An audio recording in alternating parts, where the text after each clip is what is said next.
So anyway, let's finish up here talking about duplicate bridge versus social bridge. I've been surprised in some ways and not so surprised in others over the years since I really started playing a lot of bridge, with how many people I meet that say, oh, I play social bridge, but I don't know how to play duplicate bridge. Yes, they do. If they know how to play bridge, they know how to play duplicate bridge. They may not know how to score duplicate bridge, and they may be totally confused by some of the trappings that go along with playing duplicate bridge, but bridge is bridge. And there are two basic versions of bridge. What I just referred to as social bridge, probably the technical name for it is rubber bridge, which refers to how it's scored.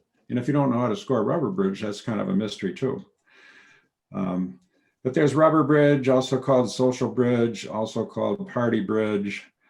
As a general rule, it can be very casual.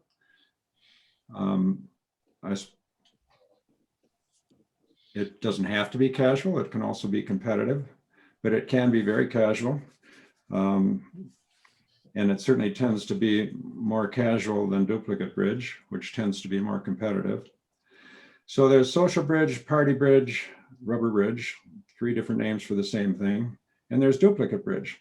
Now, those aren't the only two versions of bridge out there. There's a version of bridge called Chicago. There's a version of bridge, which is actually the predecessor to modern day bridge, called whist.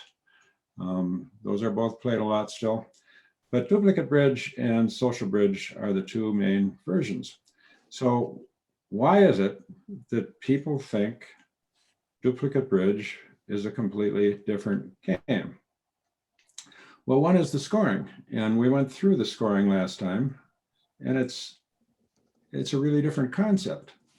The main thing that's different about it is you're sitting at a table playing hands against opponents, just like you would in social bridge. But the opponents you're playing the hand against aren't really the ones you're competing against. I mean, they are in a way, because you're trying to get the best score you can on that board. So you might beat the people you're competing against. And the people you're playing the hand against are getting in the way of you getting a good score. So yeah, you're playing against them, but they're not your competition. If you're sitting east-west playing duplicate bridge, your competition are the players sitting east-west when they play that hand. You're trying to do better than them. And to do that, you have to do as well as you can against the north-south pair that you're actually playing the hand against. So that's a different twist. And once you decide on that format, keeping track of the score in a duplicate bridge game, where you're going to play maybe 24 boards, 24 hands, gets very complicated. If you were carrying along raw scores, and then trying to figure out who won after an afternoon of duplicate bridge, you'd be dealing with huge numbers.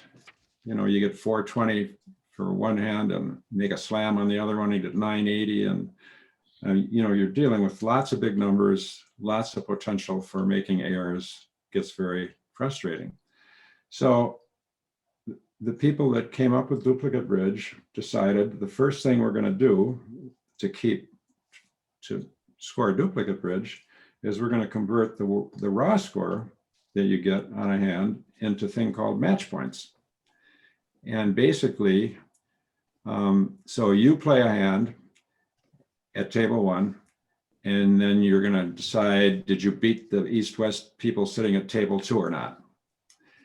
And if you did, you get one match point.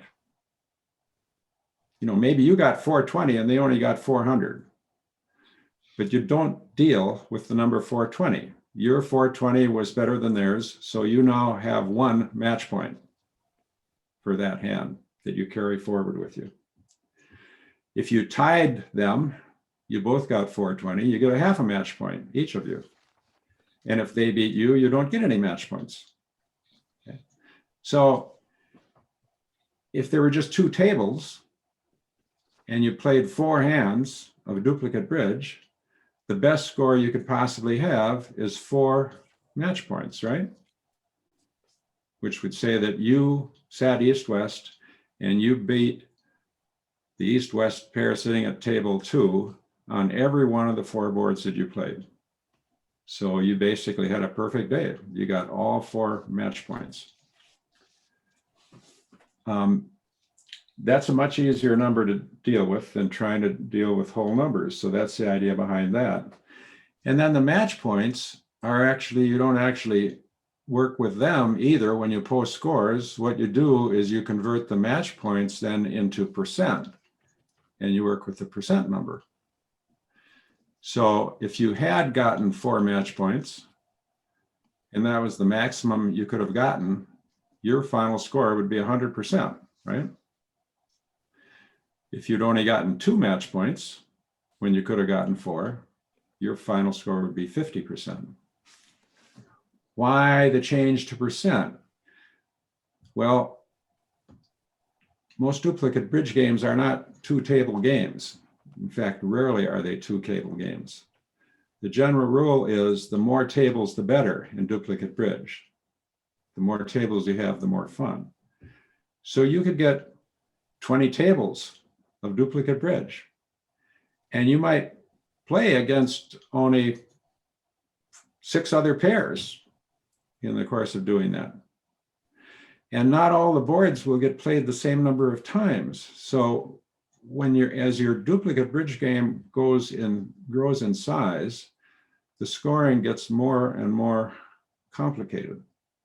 And it turns out that if you convert matched points to percent, you can even out a lot of discrepancies that might exist if you just went with match points. So anyway, the scoring is one thing that makes duplicate bridge seem like a completely different game. Another thing is the secrecy involved in duplicate bridge.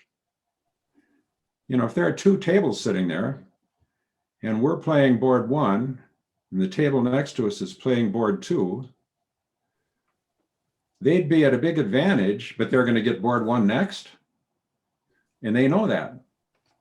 So they're keeping their mind partly on what they're doing, but they're keeping one ear open to find out what we're doing also, because if we played board 1 in 4 hearts, that would be neat information for them to know when it comes time for them to bid board 1, to play board 1, right? So you can't have people bidding out loud in a duplicate bridge game, because that's putting information out there for people that are going to play that board next, or 2 boards from then, or 3 boards from then. And if you don't think people have big ears and can focus in on that, you got another thing coming. So you have to have a silent auction. Enter the bidding box. So when you play duplicate bridge, you sit down to bid, and all of a sudden you find you can't say 1 spade. You got to reach in that bidding box and find the card that says 1 spade and put it down in front of you, upside down for you and right side up for your partner. So everybody can see that you bid 1 spade, but you can't bid out loud. So now you have to learn how to use a bidding box, right? That's new. Then when the auction is finally over and you start playing the hand, you can't throw off cards.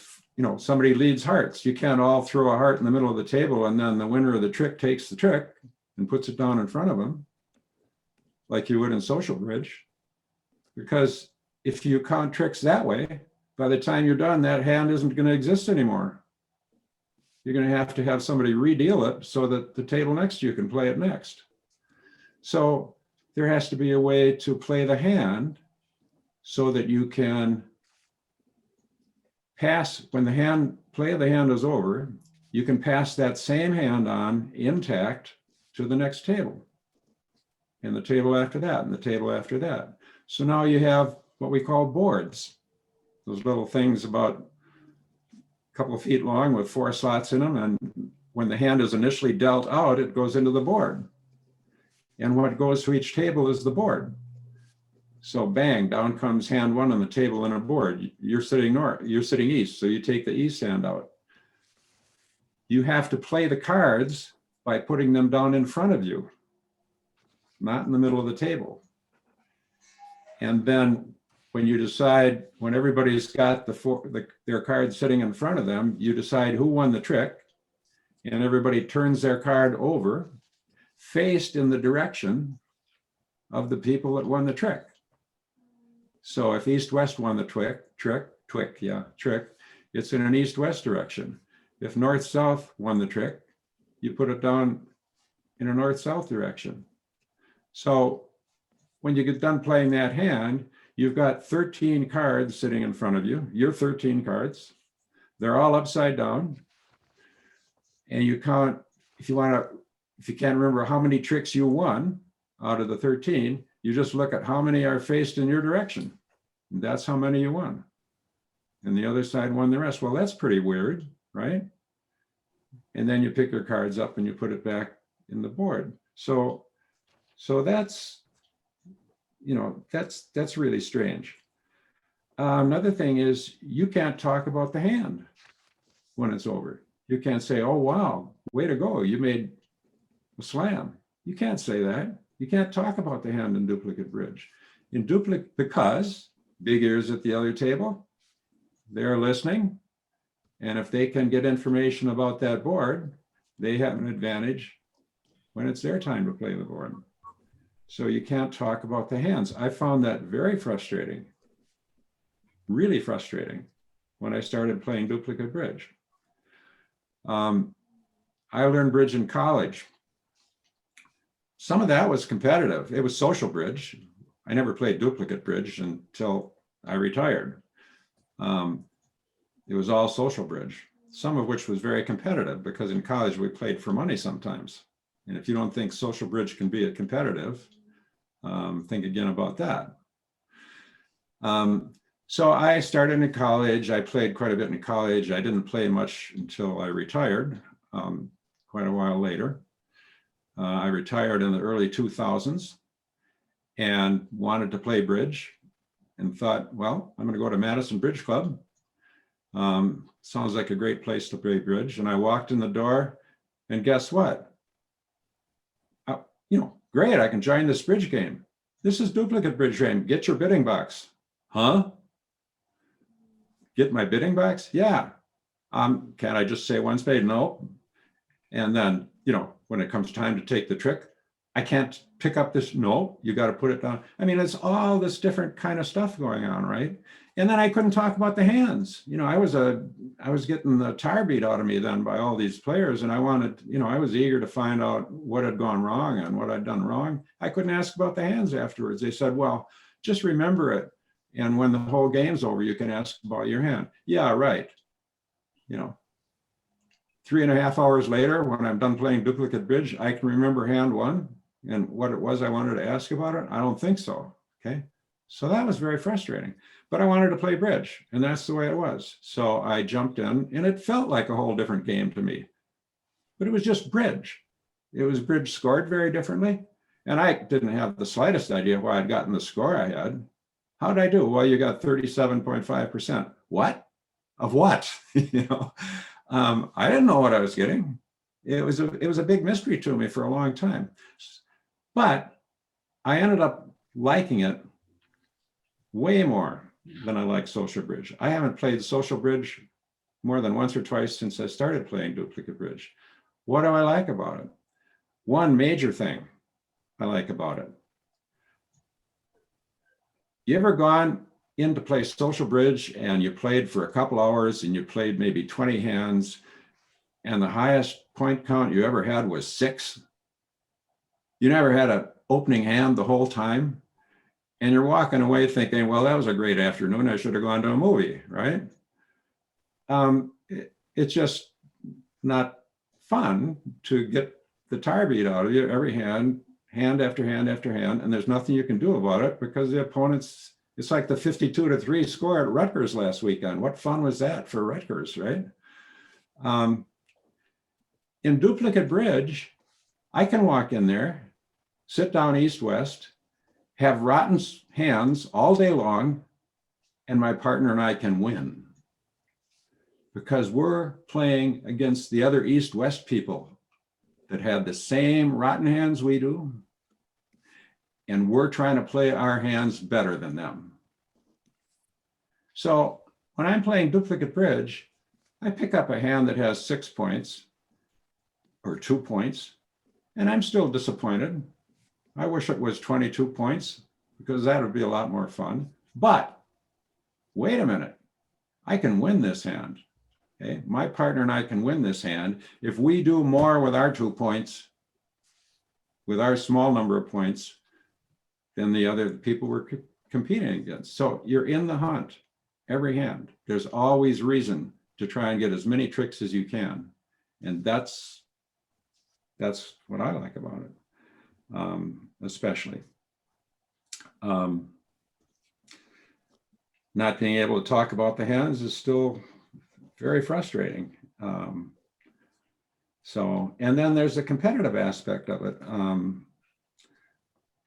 But bridge is bridge. You know, I mean, you can play social golf or you can play competitive golf. And I suppose the epitome of social golf would be you're out there playing by yourself and not even keeping score.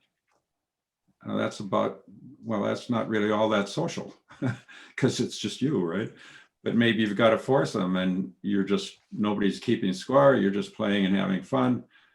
Are you following the rules? Maybe. Probably you're only following the good rules. Maybe if you hit a bad shot, you just say, I'm taking that one over, or you lose a ball. I don't want to look for it. I'm not counting that. I'll just drop another one where I think it landed or whatever. Social golf tends to be a lot more casual. You tend to only follow the good rules or the rules you make up. But if you want to learn golf, you don't go to somebody and say, teach me social golf, or teach me medal play golf, or match play golf, or tournament golf, or Ryder Cup golf. You just say, I want to learn golf. It's the same game, but there's a lot of different ways you can play it, a lot of different ways, and the scoring is different. When the scoring is different, frequently the strategy is a little different, but it's the same game, okay? So, and it's not for everybody. The reason I like duplicate bridge might not mean anything to you. But I find duplicate bridge in some ways more social than social bridge, because the other thing that's complicated in duplicate bridge is you don't just play 4 boards in duplicate bridge, you play maybe 24 boards, and you don't play all of them against the same. If you're east-west, you don't play all of them against the north-south pair. Every 3 boards or so, you move and you play the next 3 boards against a different north-south pair. Now you're even more confused, right? And maybe the next move, you find yourself sitting north-south instead of east-west, and you think, how is this going to work? I thought I was supposed to sit east-west all. Not necessarily. The movements are different depending on how many tables there are. So now you're even more confused. So that adds to the mix also. But it also lets you spend the afternoon playing against lots of different people. You sit down with 3 people and you think, oh, well, this isn't going to be all that much fun. Well, guess what? 3 boards and you're gone, right? Now you get to play 3 against your favorite people. And I have lots of favorite people. So I think it's fun to go into the bridge club and in the course of a duplicate bridge game, end up playing hands against different opposing pairs. I find that fun. So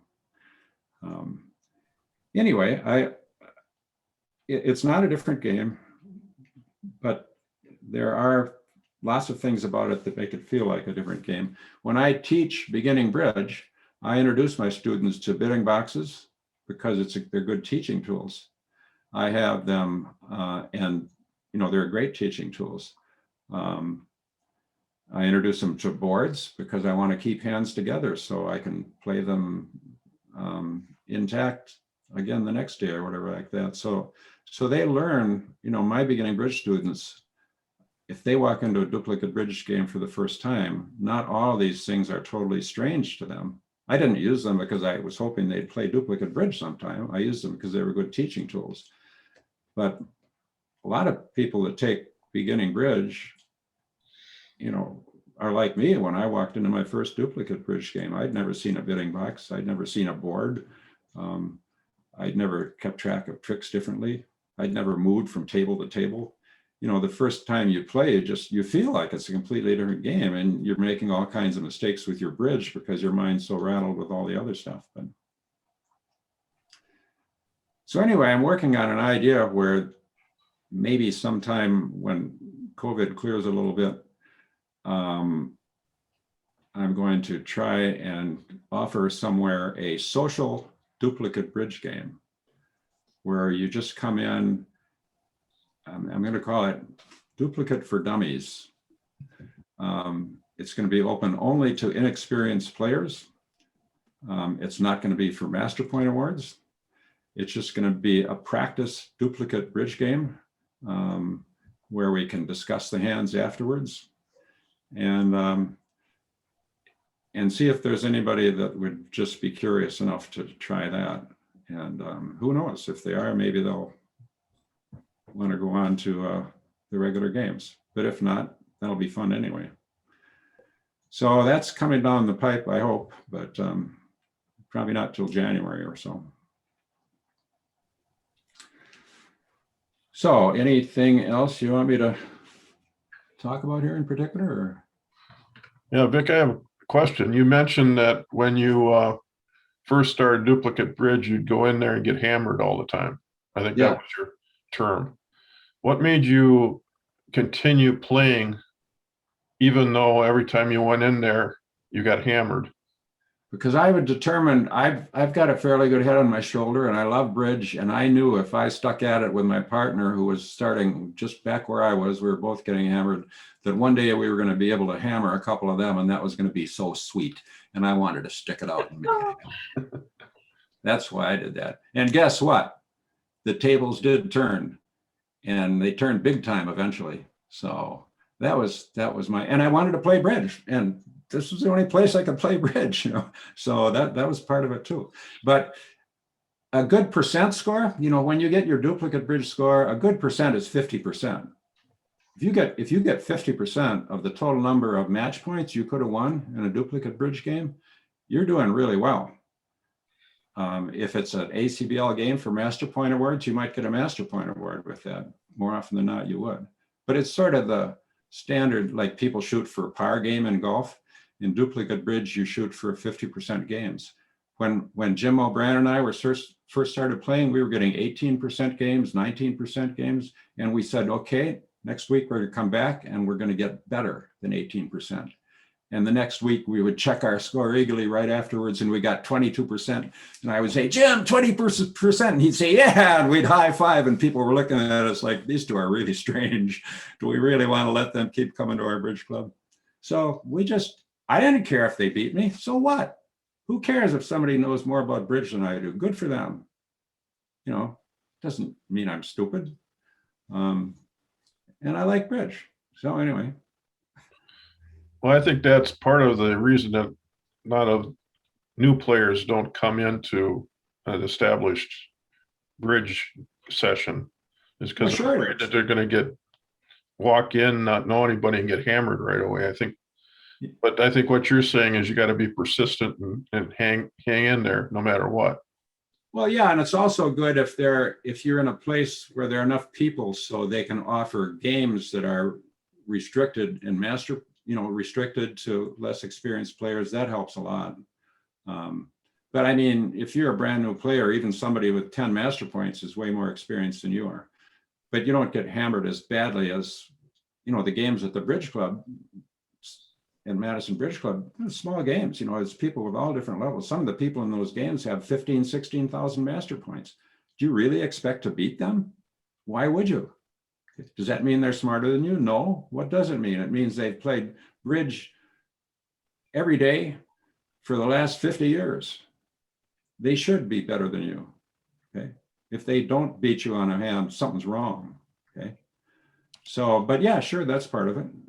You have to not be worried about your ego taking a hit. And if you think about it, why should it be? I should be a better bridge player than you. If you and I play bridge together, I should beat you. But so what? Vic, I have a question. Uh-huh. I've been thinking about this. It goes back to your convention card. Uh-huh. When you talked about a weak jump shift, I thought a jump shift means you've got a big hand. It depends on the partnership agreement, really. And it also depends on who's doing the jump shift. Okay. If I'm opener, I'm your partner and I'm opener. And let's say I open one diamond, right?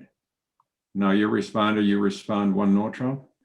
And then on my second bid, I bid 2 hearts, not 1 heart, but 2 hearts. That's a jump shift by opener. That's strong. Okay. Okay.